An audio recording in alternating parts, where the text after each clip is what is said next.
Yo, what is good, you guys? Welcome to the video. Today, I'm going to teach you the best way to gear up your character in Throne and Liberty. By the end of this video, you're going to learn everything you need to know when it comes to gearing, character progression, how to map out your build, what stats to build for, how to counter a different opponent, where to farm, etc. Let's go ahead and hop into it because there's going to be a lot of information. Okay.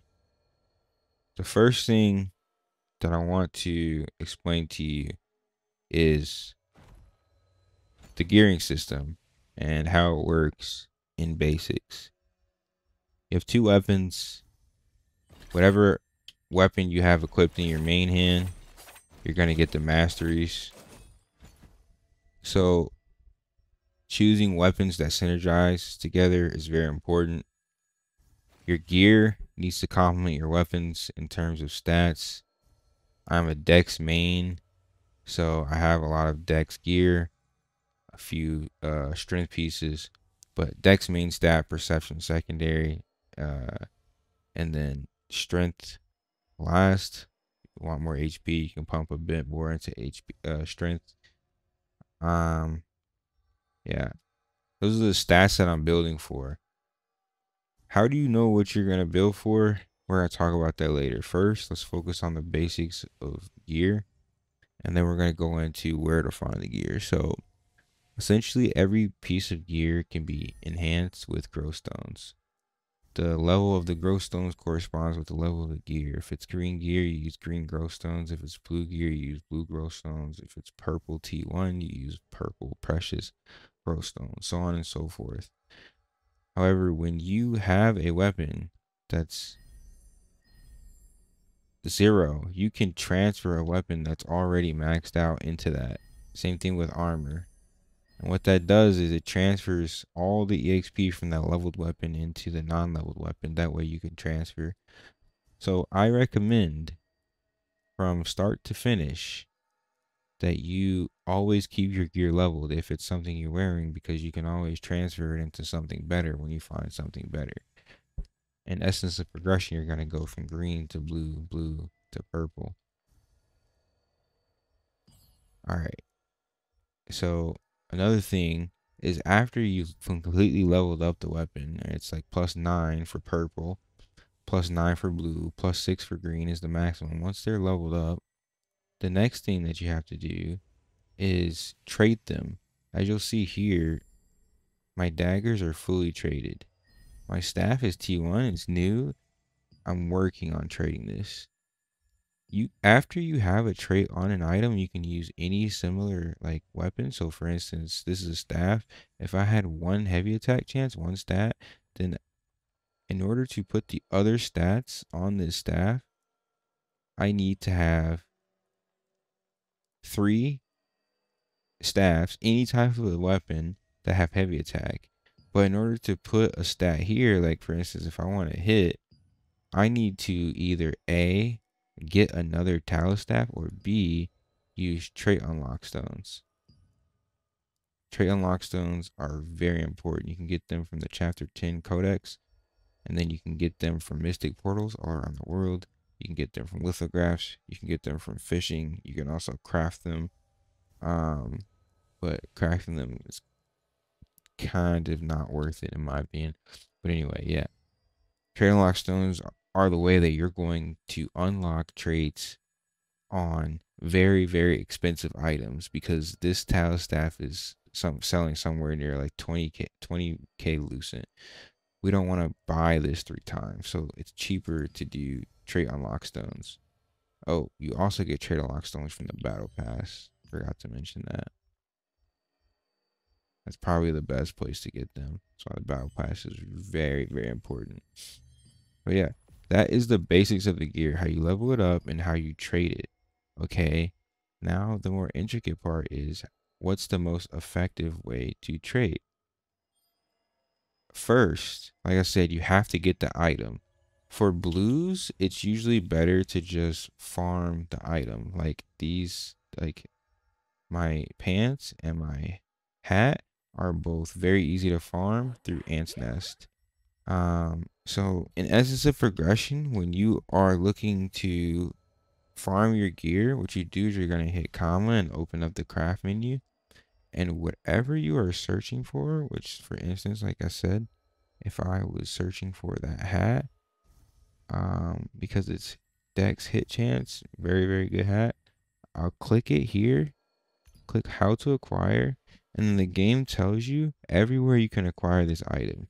Guild raids, Riftstone excavator, worker ants, and ants nest. That's the easiest way to get it. But it does drop at excavators as well.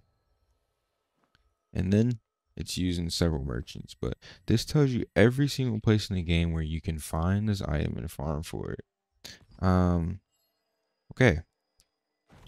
So now the question, you know how to enhance your gear, you know how to trade your gear, you know where to look for a piece of gear if you want it, but how do you know what gear you want? Well, you need to map out a build, and in order to map out a full build, I highly, highly, highly recommend using Questlog. All right, so for those of you that are looking for a build or that need help creating a build, I highly suggest utilizing questlog.gg. Questlog.gg gives you access to every item in the game, the full entire database. It shows you where items drop. And another thing, one more thing, I have created presets for my favorite builds. And I've added each of these to my Discord. I will also add these to the description of the video. But yeah, you can always check my Discord. I post a lot of different build variations, all the way from like green to T1 to T2, etc., or green to blue to T1 to T2, etc. And also try and when I update them, I leave patch notes in the Discord so that you can always have an up-to-date build. However, yeah, if you are creating a build, you want to know how to create a build, then I'm going to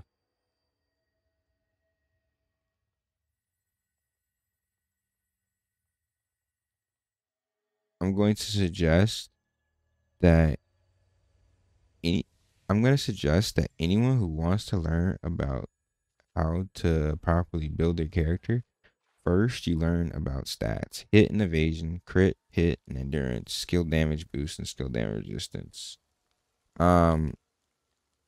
This document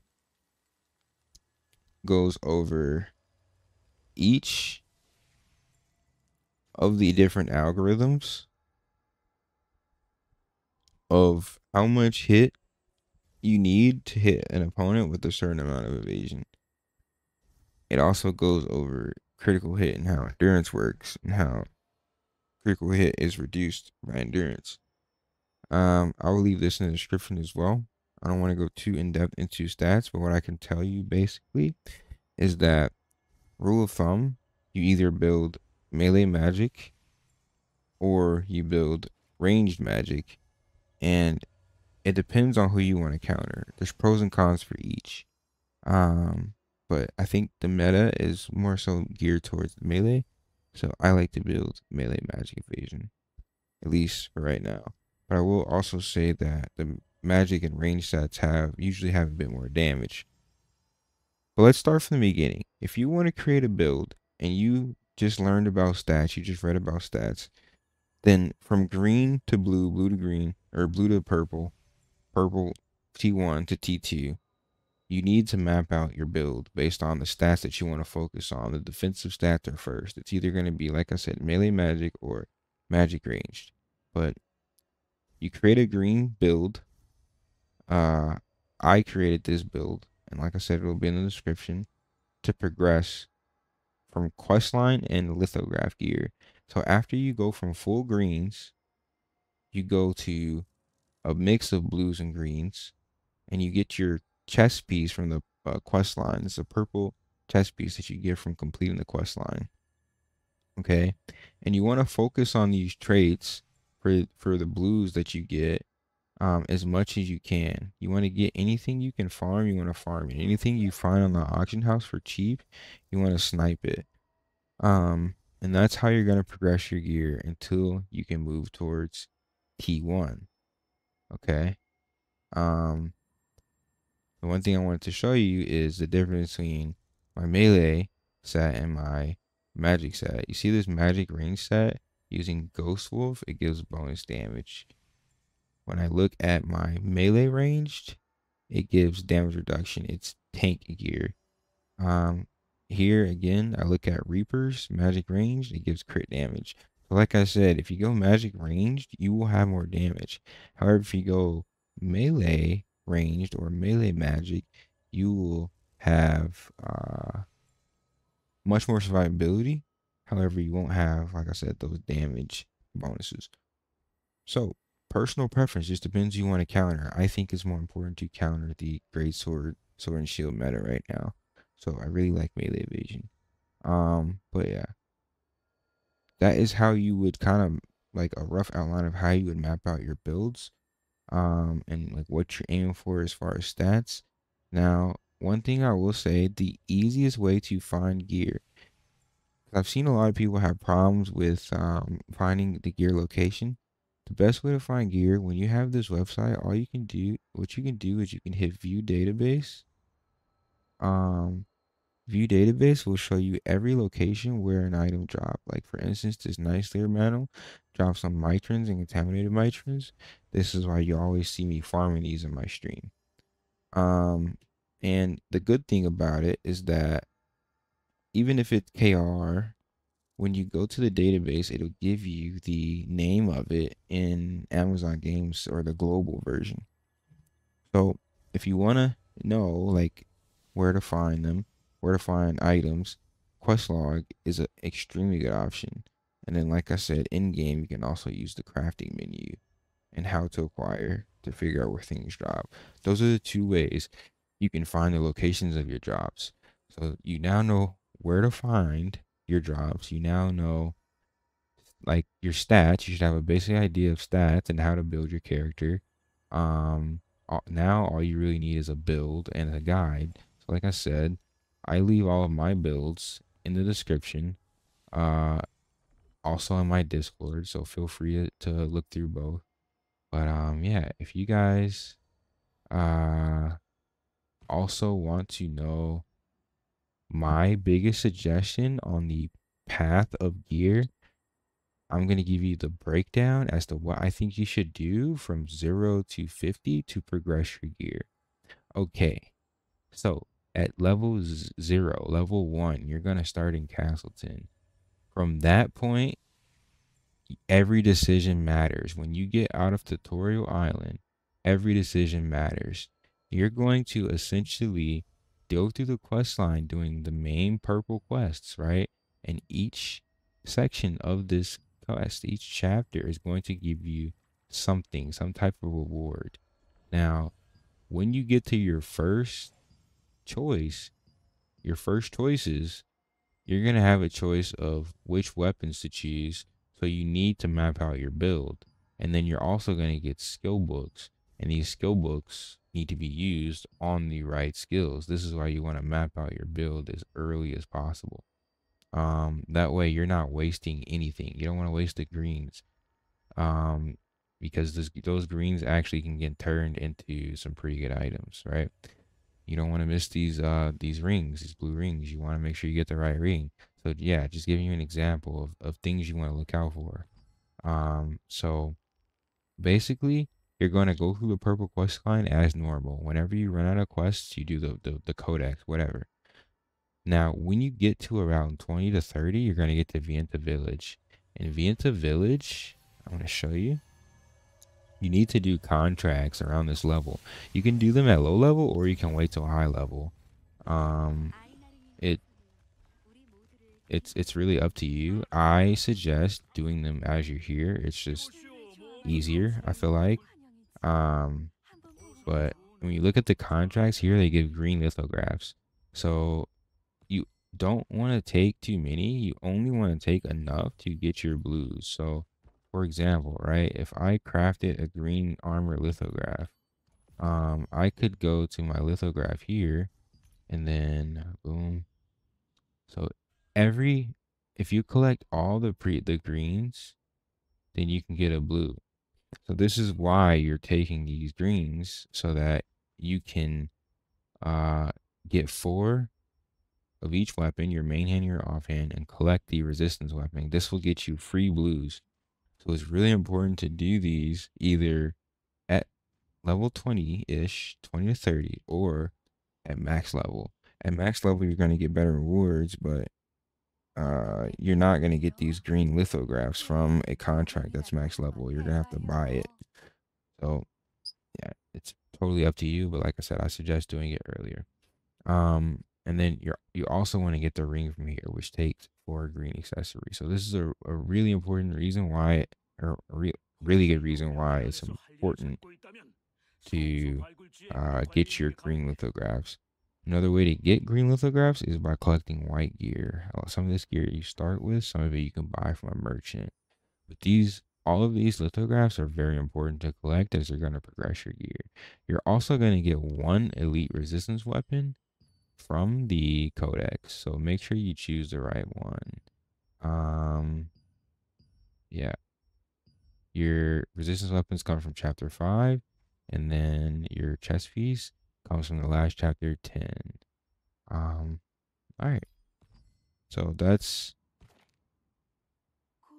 how you would aim your gear early game from 0 or from 0 to 20, and then 20 to 50, right? That's what you're focusing on. Finish those lithographs.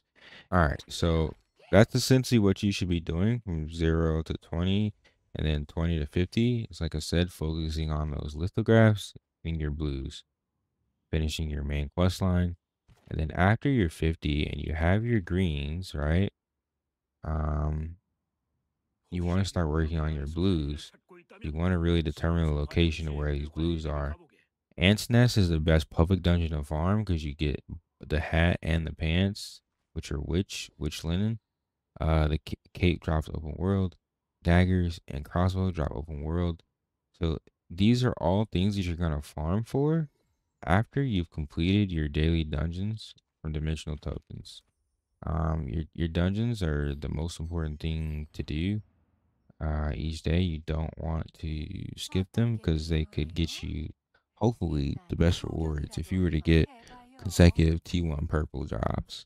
You just want to make sure you're doing the dungeon that drops the loot that's most beneficial to you. Like, for instance, I do Cave of Destruction because I need 3 items from here: the daggers, the gloves, and the bracer. So, whichever one gives you more gains or more potential for items, then that's what you want to farm for your dungeon. Um, all right. One more thing that I want to show you guys. I've showed you multiple things, but this might be one of the most important ones. How to use the auction house in order to enhance your gear or progress your gear. Okay? This is something that I always do. If I know what items I want, I'm going to keep them favorited, right? Here's why. Because every time I open the auction house, I'm going to be able to quickly look at them and search for traits that are cheap. So for instance, I just favorited each of these. I go to my favorites here.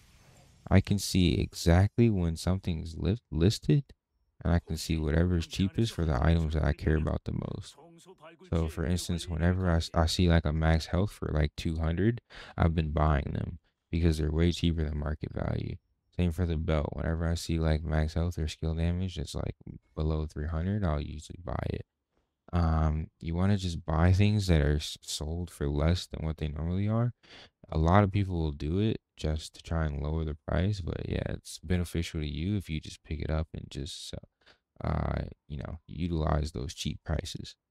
um yeah, that is a really big tip. Another thing is searching for traits by specific trait in a section. Highly suggest you to do this when you're looking for traits. But yeah, I will show you this as well. I have made 7.5 thousand lucent in the game just from playing the game. So another important thing on how to gear your character, or the biggest tip I can give you for your gear guide, is to play efficiently. Like these extracts, I am using trade extraction stones to extract the trait out of items I don't need to sell them to other players. This is how I make the lucent to buy the traits that I actually need for my character. So this is a precious lithograph, meaning it costs a bit more materials. Like I had to use enchanted ink, but you can make a lot more lucent through selling lithographs, which is basically like selling the full item. It's like selling the recipe for the item. Again, another extract, another precious. Most of my sales are extracts, but every now and then I'll lithograph something. The bracer sold for a lot. The tapestry mantle sold for a lot. So one more thing I'll say, like I only lithograph these bracers because I didn't need them. If you need them, use them. If you don't like the stat, then you can lithograph it and make the lucent, and then the lucent you get from selling the item, you'll probably be able to buy the trait that you need. So it's kind of a way of like reworking your money. Yeah, I've sold extracts for T1s, blues, another T1. Yeah, 7.5k lucent made just from playing the game, you guys. This is how you're gonna progress your gear through learning the trade extraction system, learning the when you go in your inventory, you have trade extraction here. You put it in, you can use trade extraction stones. Learning the lithograph feature, when I put it in, you need a lithograph. In order to craft a lithograph, you need to be at a senior merchant. And this is the last thing I'm going to show you guys. You need to be at a senior merchant here in Stoneguard. I'll show you really quickly where you can craft the lithographs. Boom. Like here, I could craft this accessory lithograph, but I actually want a weapon one, so I'm holding.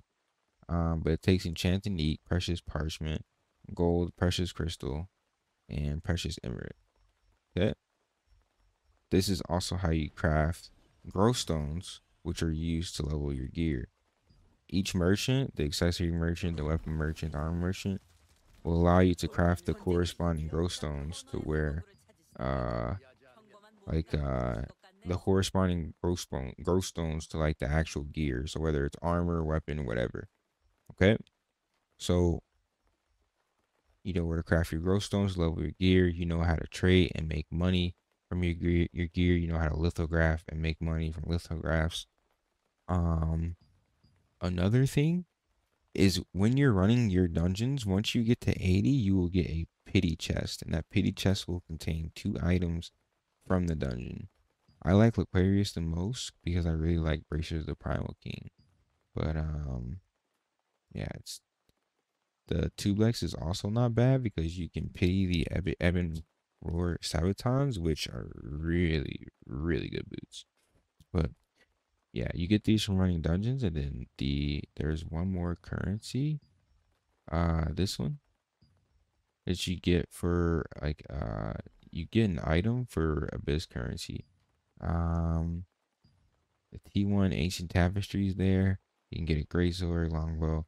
Basically, you can get almost every type of item, at least a certain type of an item. You can also get T1 accessories here through the abyss currency, and these abyss currencies are found in abyss dungeons. Usually you get them from running contracts, the blue contracts and abyss merchants, which uh those contracts can be crafted here at the sundries merchant. This is another huge way to progress your gear um outside of the contracts from the regular merchant. You craft these blue ones. I recommend only doing Silas Abyss, and uh, Silas Abyss and Shadowed Crypt. Same thing with Desire Sardoma. Don't worry about those because they're gonna be out so much longer from now. But for now, just keep your Silas Abyss and your Shadow Crypt. Um, the other location, like that are related to your contracts, is the main contract coin vendor here in in Stone Guard. So come here to contract merchant. And like I said, you can buy your enchanted ink, your rare parchment each day, your mystic keys. This is all used to progress your gear, as well as the trade extraction stones. Everything in this contract coin merchant is used to progress your gear. Even the ores, if you ever need them, can you use to craft growth stones. This is one of the most important NPCs for progressing your gear. How you get those contract coins is by doing contracts in Kanina Village, Pure Light Tower, or Watcher's Post.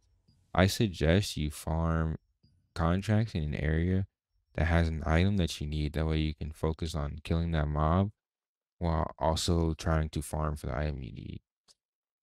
You basically just killing two birds with one stone. Okay, guys, I know this has been a lot of information. I tried to include everything that I could possibly think of. Please, please, please, if you have any questions, comments, concerns, please let me know. Thanks so much for watching, you guys. Peace and love.